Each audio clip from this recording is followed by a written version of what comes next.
Bonjour, j'espère que vous allez bien. Aujourd'hui, on va apprendre comment créer une nouvelle bibliothèque de A à Z. Je vous invite d'être patient jusqu'à la fin de la vidéo. Donc, on va apprendre beaucoup de choses.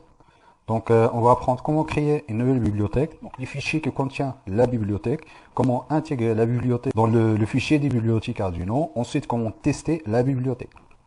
Donc, à quoi sert une bibliothèque? Donc, une bibliothèque, ça sert à regrouper. Donc, en ensemble, il regroupe un ensemble de fonctions redondantes. Par exemple, si on a fait appel à des fonctions pour différents projets, donc il sera judicieux donc de regrouper ces fonctions, de créer une nouvelle bibliothèque. Il sert également d'avoir un programme modulaire. Donc, ça nous évite de retaper à chaque fois donc le code. Et ça permet également d'optimiser le temps de développement et d'avoir un code qui est scalable. C'est-à-dire on peut faire des mises à jour sur son code. Donc la première étape, donc l'objectif de la vidéo, on va créer une nouvelle bibliothèque qui va permettre de calculer la valeur maximale ou bien minimale et la valeur moyenne d'un buffer. Donc on va prendre donc la fonction, on lui donne un tableau par exemple de taille n.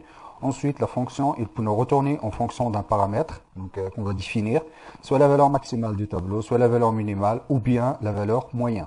Donc ça, c'est très utile pour savoir les paramètres d'un signal. Par exemple, on va aller une entrée analogique. Ensuite, on va voir c'est quoi la valeur moyenne, c'est quoi la valeur max, et la valeur minimale, etc.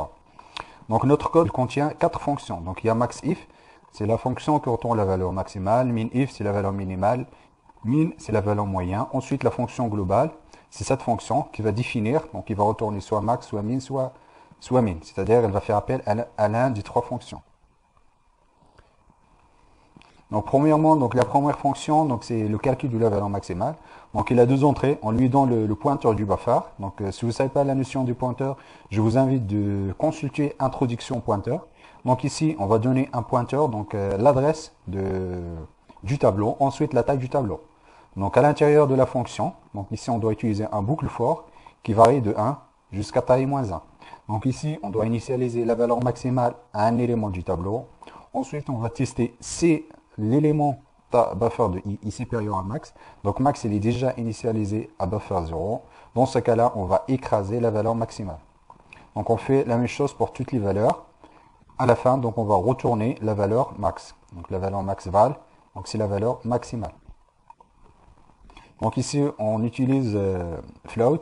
Donc ici, maxval. Ici, maxval, c'est du type entier. Parce qu'on va utiliser un buffer de type entier. Donc lorsqu'on va lire l'entrée analogique, à 0, à 1, etc. Donc il nous retourne une valeur qui est entière. Dans ce cas-là, donc le buffer il sera du type entier. Mais lorsqu'on va retourner la valeur, on va utiliser que des valeurs flottantes pour toutes les fonctions. Donc on va faire la même chose pour le calcul de la valeur minimale. Ici, au lieu d'utiliser supérieur, donc ici, on va utiliser inférieur. Donc on va tester, on va initialiser la valeur minimale à la valeur 0, buffer de 0, donc le premier élément du tableau. Ensuite, on va tester. On va tester chaque élément du tableau avec la valeur initiale. Si le buffer de i il est inférieur ou égal à la valeur minimale, dans ce cas-là, on va écraser la valeur minimale. À la fin, on va retourner la valeur minimale. Donc la valeur moyenne, pour calculer la valeur moyenne, on fait la somme de tous les éléments du tableau. Ensuite, on va diviser sur le nombre des éléments. Donc, il suffit ici d'utiliser un boucle for. Donc, on va calculer, on va sommer tous les éléments, buffer 0, plus buffer 1, plus buffer 2, etc. jusqu'à buffer de taille moins 1. On va sommer tous les éléments. Ensuite, on va diviser sur le nombre des éléments. Et ça va nous permettre de calculer la valeur moyenne. Donc, ça, c'est la valeur moyenne d'un tableau.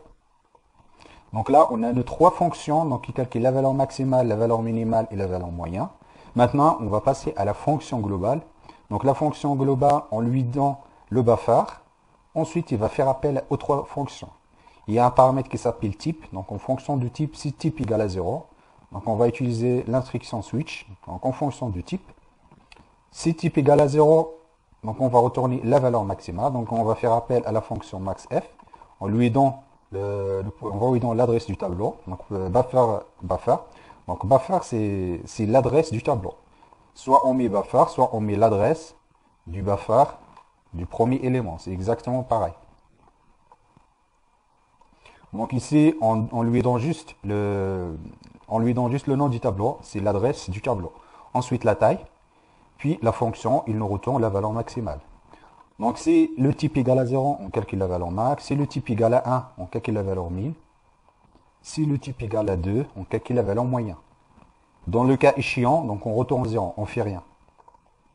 Donc là, c'est nos trois fonctions principales. Maintenant, on va passer à la deuxième partie. Donc là, lorsqu'on va créer toutes les fonctions qui vont constituer notre bibliothèque, on va passer au remplissage du fichier. Donc il doit y avoir deux fichiers principaux dans votre code, qui est le fichier mailey.h, donc il y a un fichier qui est .h, le header, il y a un fichier .cpp, donc des fois .c ou bien cpp, c'est pour C++. Donc il doit y avoir deux fichiers. Donc ici, on va mettre toutes les déclarations des fonctions qu'on utilise dans la bibliothèque.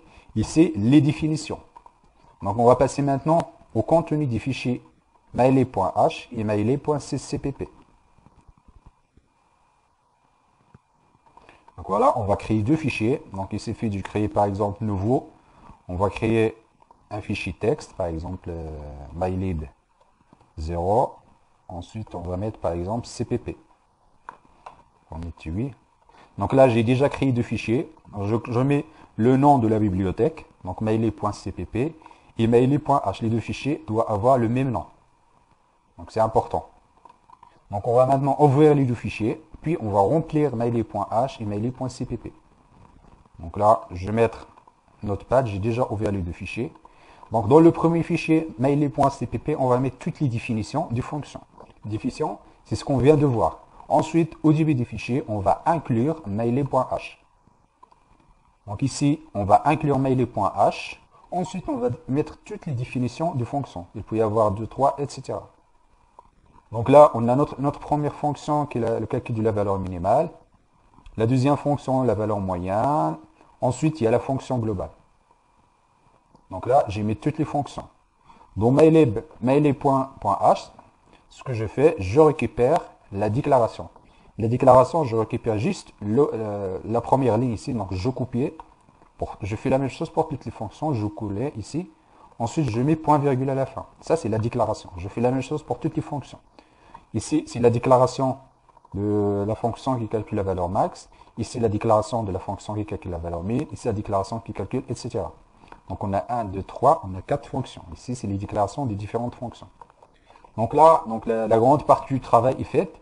Donc, quand vous remplissez donc, le fichier .cpp et .h, on va passer maintenant à l'étape suivante.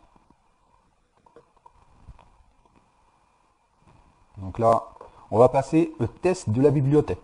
Pour le moment, on doit faire un test local. Donc, on va voir un exemple.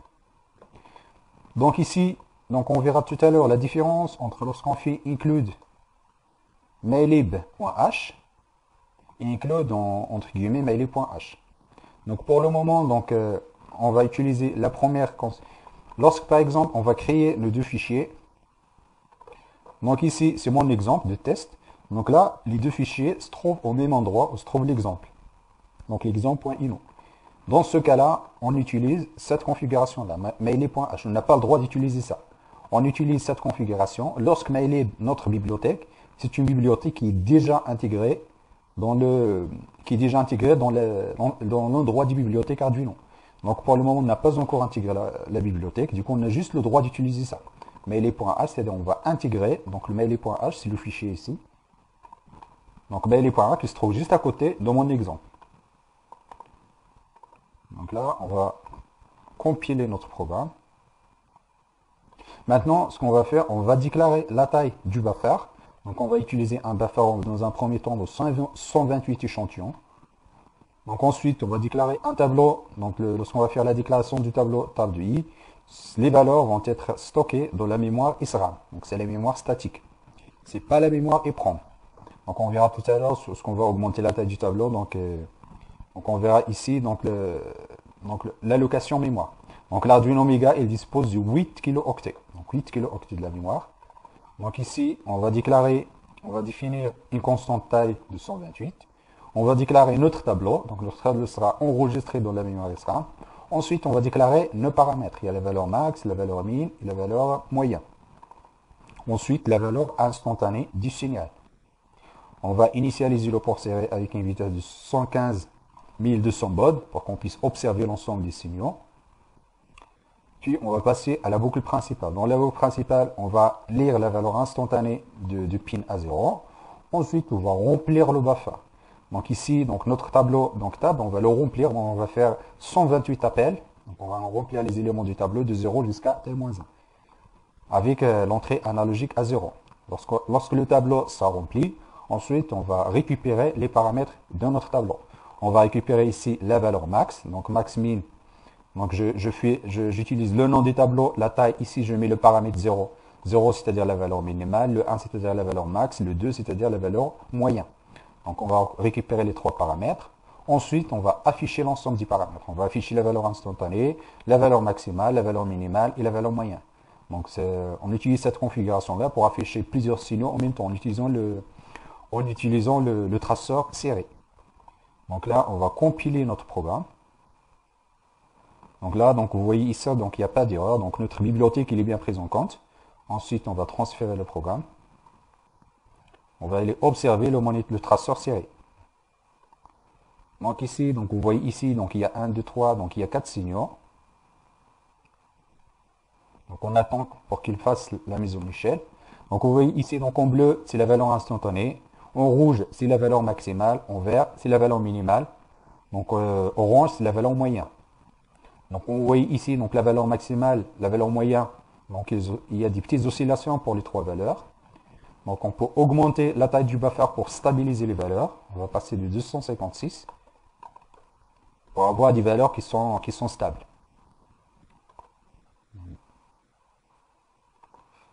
Traceur série. Donc voilà, donc on voit donc les oscillations, ils sont réduites. Donc là, on voit des petites oscillations de la valeur moyenne.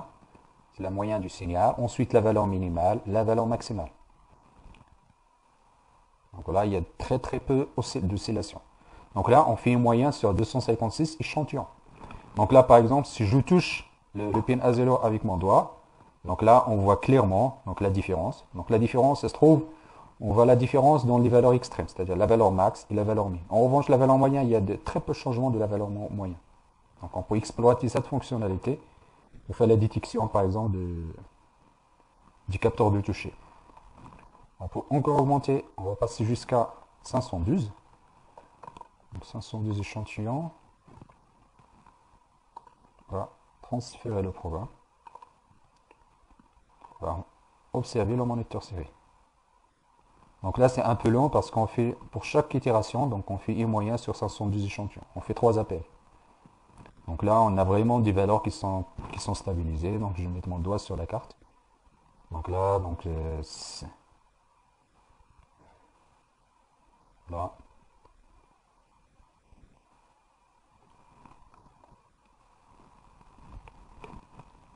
Je mets ton doigt. Donc là, on a des valeurs maximales ici, en rouge, valeur minimale, la valeur moyenne. On peut par exemple utiliser la valeur moyenne, par exemple, pour la mesure de la puissance, par exemple, pour mesurer la puissance.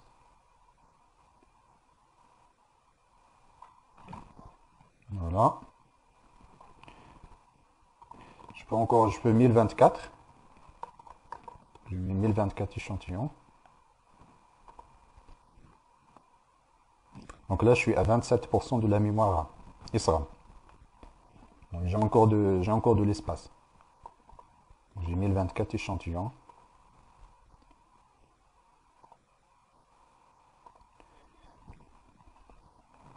Donc je peux augmenter la vitesse, je peux mettre 2 mégabaud. 1, 2, 3, 1, 2, 3.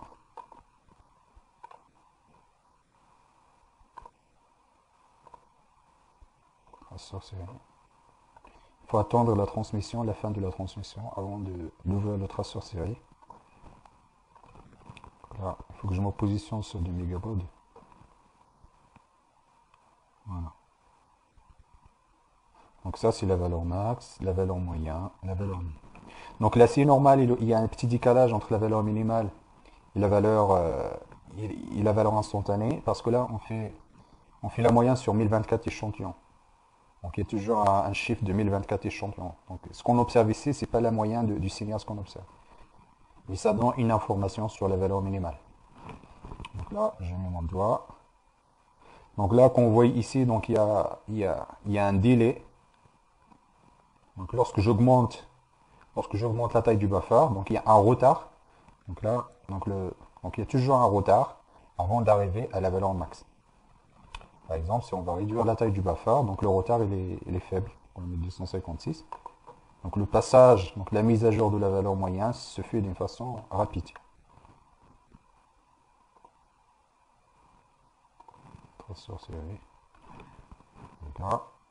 Donc là c'est rapide. Donc la pente il est plus raide.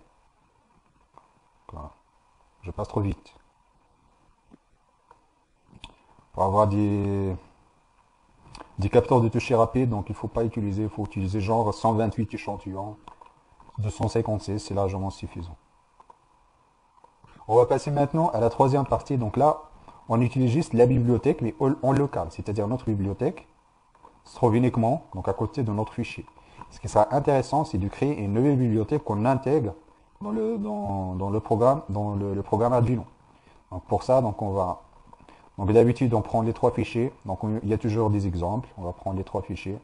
Ensuite, on va créer un fichier zip. Donc archive. On va créer un fichier zip. Puis on va renommer le fichier. On va mettre maylib. Voilà. Ensuite, on va importer le fichier. Donc on va passer ici, on va aller vers inclure une bibliothèque. Ensuite, donc on va monter ici, ajouter la bibliothèque zip. Donc on va aller vers la bibliothèque zip, puis on va chercher l'emplacement du fichier. Donc là, on se retrouve dans l'emplacement du fichier. On va sélectionner notre fichier, et puis on va mettre ouvrir. Voilà. Donc la bibliothèque a été ajoutée à votre dossier de bibliothèque. Donc là, la bibliothèque est bien ajoutée. Normalement, lorsqu'il y a une erreur, donc elle sera signalée par le compilateur. Donc lorsque la bibliothèque a été ajoutée, dans ce cas-là, donc on peut même enlever ça. Je mémorise dans un fichier que j'appelle ex. Donc je peux mettre ça ici. Alors dans ce cas-là, donc j'ai le droit d'utiliser, donc je peux enlever ça. Voilà, donc là j'ai le droit d'utiliser la syntaxe suivante, donc maily.h. Donc pour vérifier si ma bibliothèque a été bien ajoutée, donc je peux y aller jusqu'à ici. On s'est inclure une bibliothèque. Ensuite, je peux descendre ici. Voilà, je peux descendre. Voilà, donc ma bibliothèque se trouve ici, maylib. Donc il est bien là. Donc lorsque je clique là-dessus, ça m'ajoute ça, les lignes suivantes. Donc là, j'utilise ma bibliothèque, je compile le programme.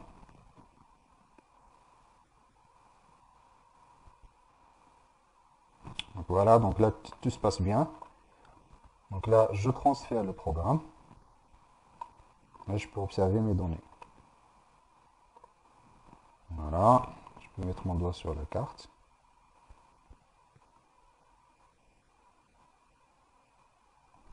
Je peux augmenter la taille, je vais mettre 512 échantillons.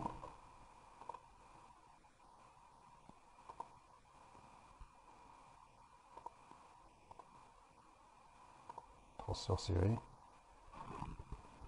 Voilà. Donc on voit ici, donc la valeur moyenne elle est trop faible. Donc, la valeur moyenne, les oscillations, c'est juste du bruit. Quand je joue moyen. Voilà. La valeur max est 1000, donc il change. On peut bien exploiter les valeurs max ou bien les valeurs minimales pour faire des traitements. Par exemple, lorsqu'on va toucher un pin ou pas. Je mettrai un lien dans la description, je mettrai l'ensemble du code.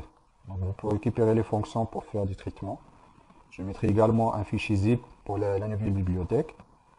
Donc pour bien exploiter une bibliothèque, donc il faut bien tenir en compte le contenu du fichier maily.h. Donc vous ouvrez le fichier maily.h, vous trouverez l'ensemble des fonctions. Donc ici il y a 4 fonctions.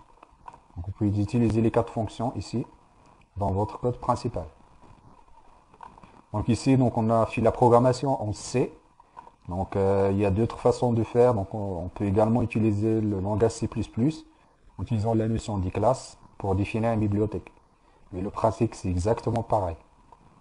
Si vous avez des questions, des propositions, n'hésitez pas à les mettre en commentaire. Je vous remercie de votre attention et à la prochaine vidéo.